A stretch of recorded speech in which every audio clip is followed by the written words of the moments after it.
Hello everyone, welcome back to another episode of 5 More Minutes Home Learning Tips. Today we are looking at a very good, useful, and amazing visual tool, First Then.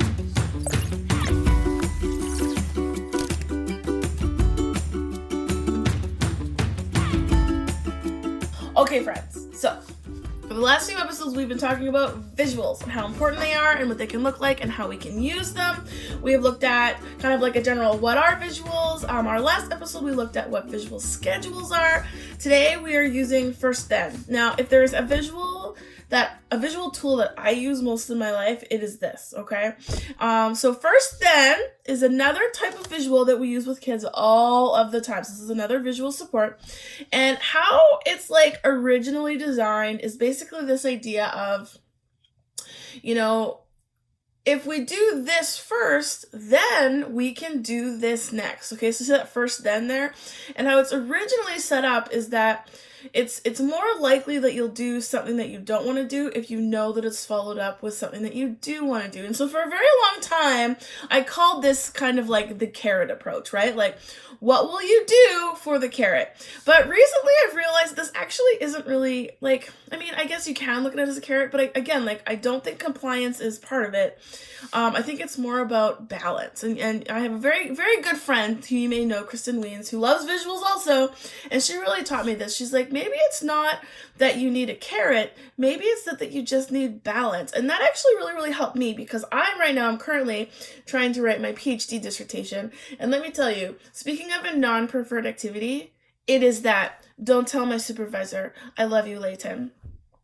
And so often what I was saying, I need to find a really motivating activity to do after, I write for a certain amount of time. And so I was trying apps and I was trying popsicles. And then I found that I really enjoyed over this time at home that I really enjoyed gardening. And I love gardening. And so then I'm like, okay, so what if gardening was my motivator? I'm like, okay, so I'm going to work for an hour on writing and then I'll work, for 10, 15 minutes in gardening. But it wasn't enough. It wasn't enough. And then Kristen Weens, the brilliant person that she is, she's like, Shelly, what if you don't look at it as a carrot? Why don't you look at it like balance? Like to help you write, you need to be outside. And she almost switched it on me. And so this has really changed my perspective about First Then because, we can get anybody to do anything if your motivating activity is good enough, right? And this isn't about just getting people to do things they don't want to do.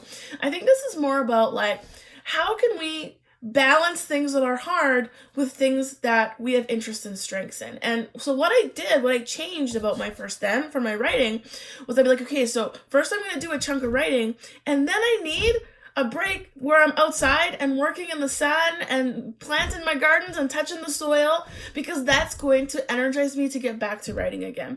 And so I don't just go out there for 15 minutes. I'm out there for as equal amount of time that I am for writing, right? So I've really changed my perspective on First Then. And it doesn't mean it has to be equal, but it really changed my perspective on how I see that carrot. Because it's almost like she brought up this example, so sometimes we take away recess as a punishment if kids don't do their work, but at the same time, maybe the reason why they're not doing their work is because they need to get outside and run around, right? And so that really helped me shift it. So although First Then is a really, really good tool, I want you to think about it more like this, more of it's a balancing strategy, not a coercion strategy. Very important. So that's how I kind of want you to think about it. And so although it's set up to be preferred, less preferred, I want you to think about it more just okay, something I need to do and what's something I can balance that with to help me get that done. Okay? You with me?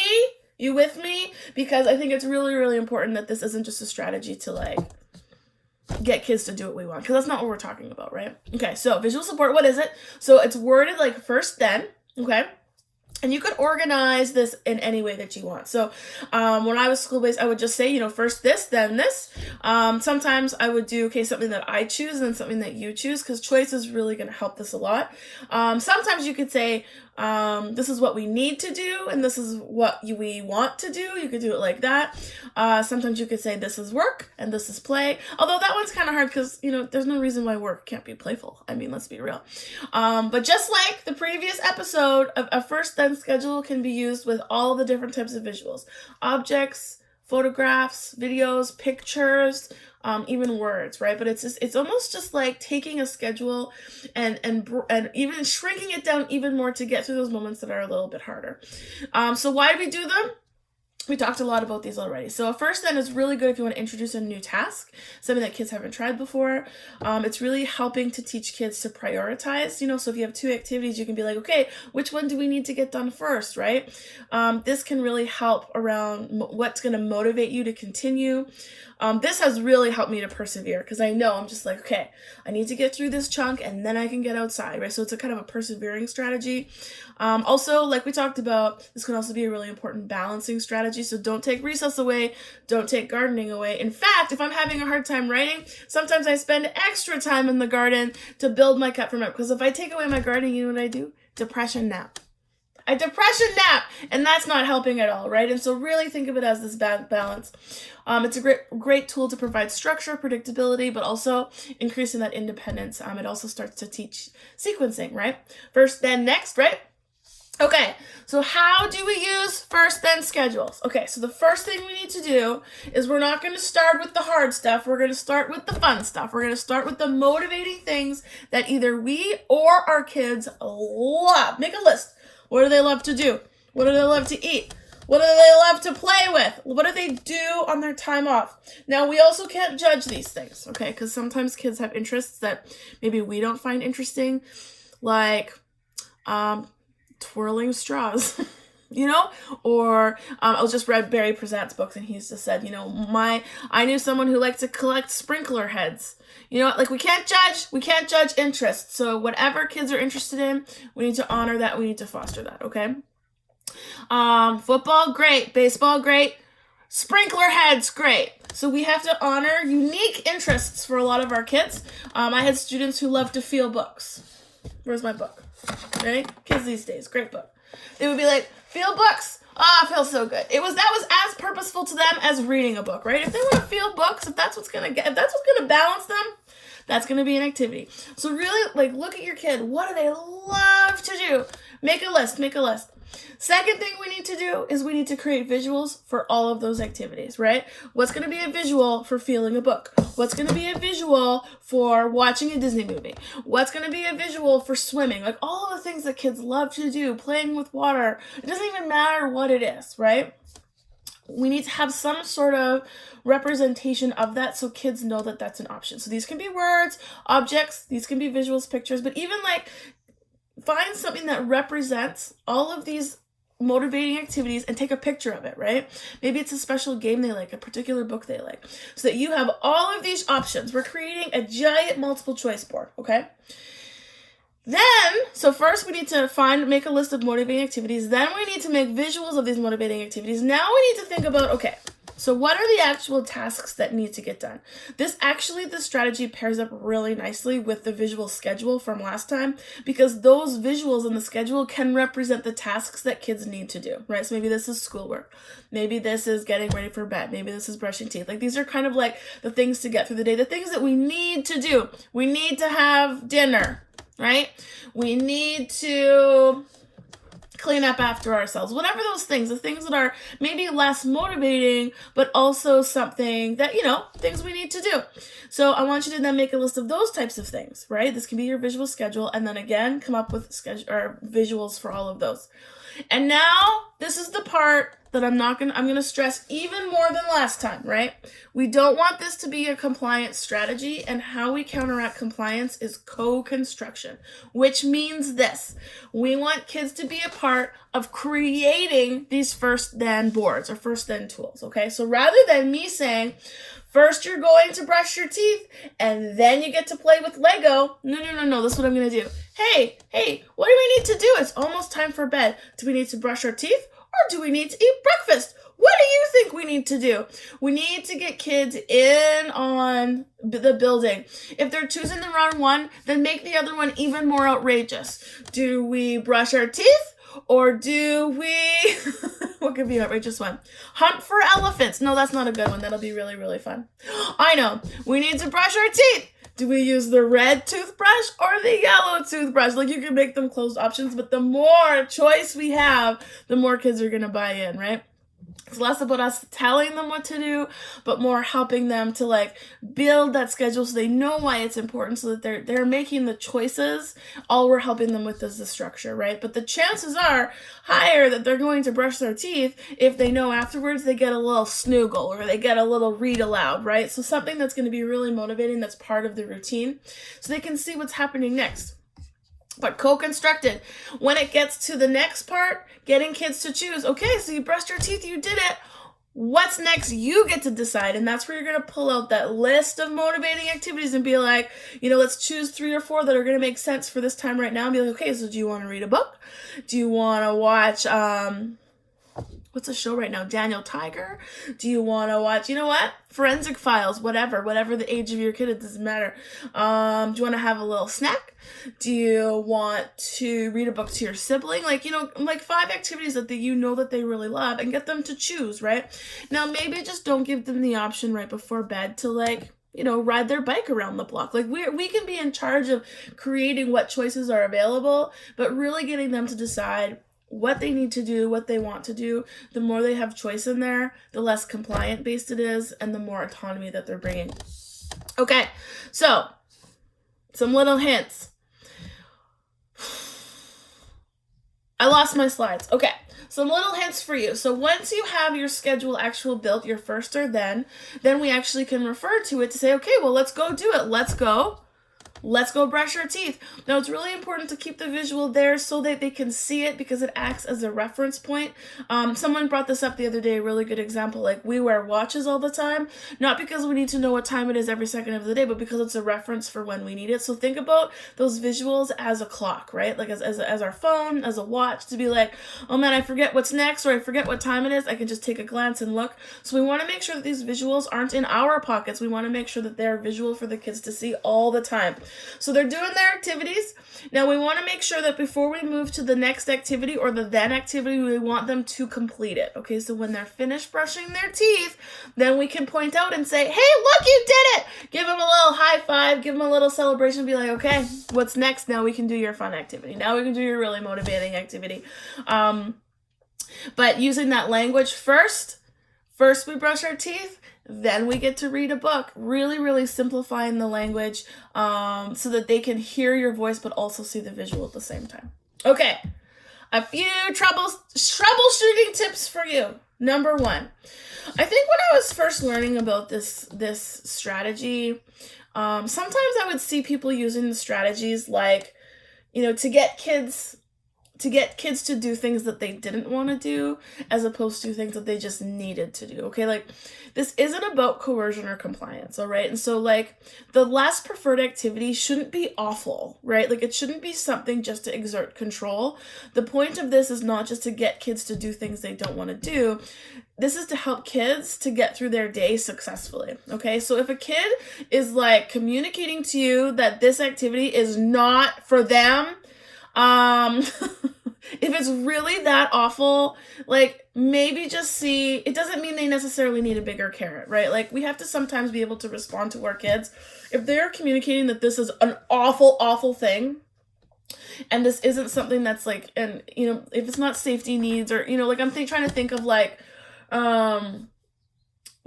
okay, so say, for example, I was working with a little guy who, we were trying to get him to make his bed at home. Okay, that was important to the family.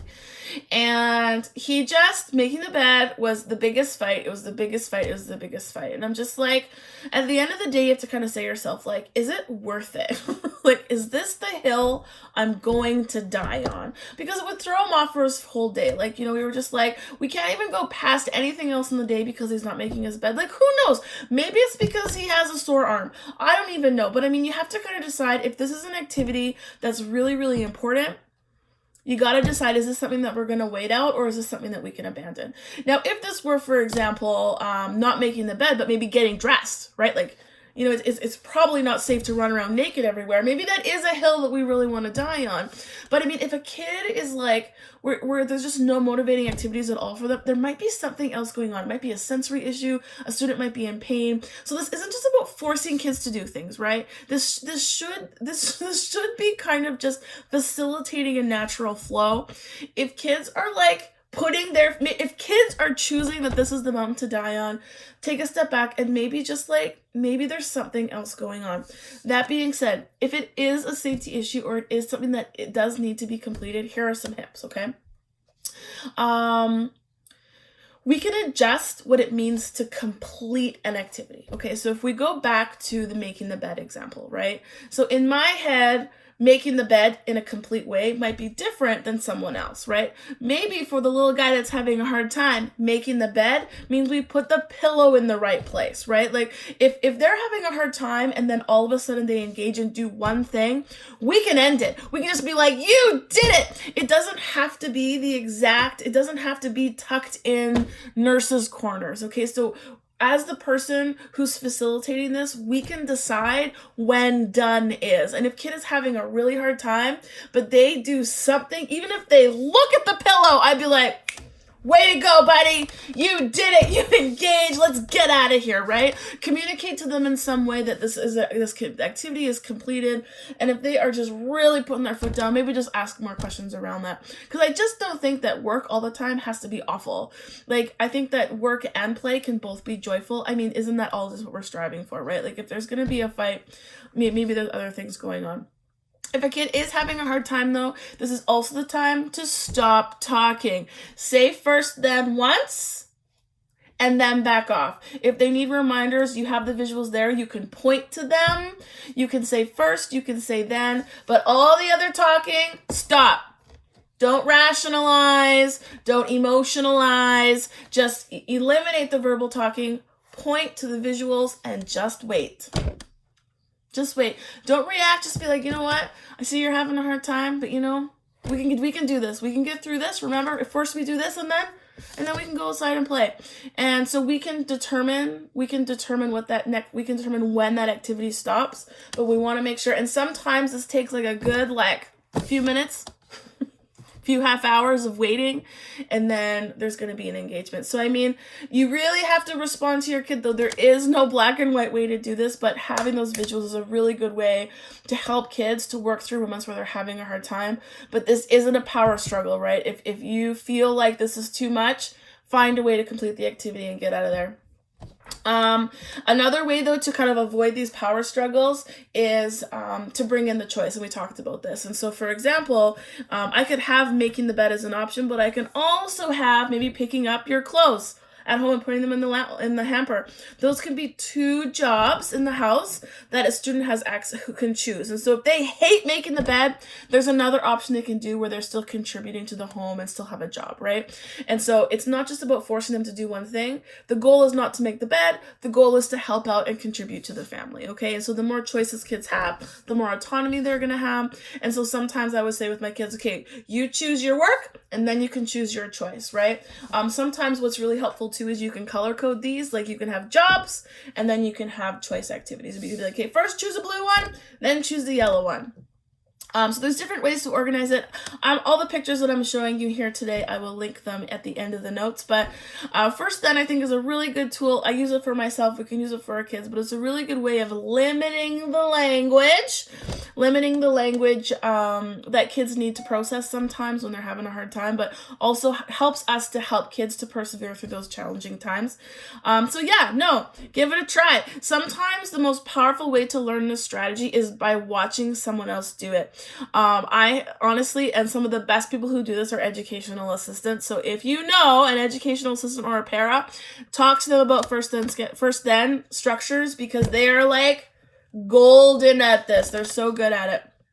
And often they can kind of show you how it works, how it could work for your child. But this one is a gold mine for helping kids to get through those hard moments. And, you know, even for ourselves, like, today, first I'm going to write, and then I'm going to garden. So here is your challenge for today.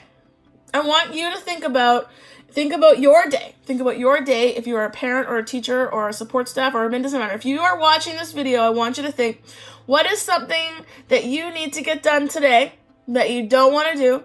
And then I want you to think, what is a motivating activity that you can pair that with that will fill up your cup so you can get that activity done, okay?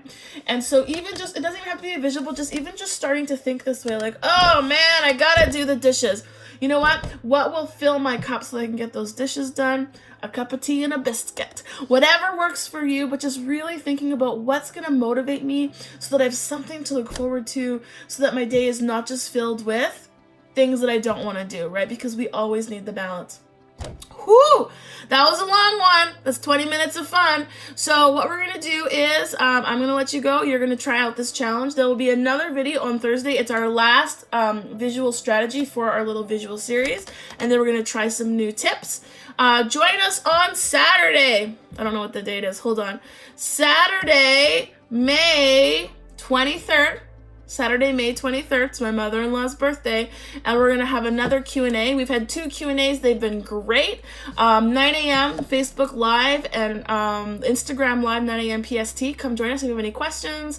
If you want to email me a question, I will answer it on the live. But yeah, that's it for today. First Then schedules, First Then boards. Take a look at the resources in the notes and all of the ones that I've attached to here. There's tons of them in the world. Velcro is also really good to use for this one. Okay, everybody, you're the best. Thanks for watching. Make sure you subscribe and like and share and do all of the things that you do on social media. I will see you on Thursday. Go out and enjoy the sun. Bye, everybody.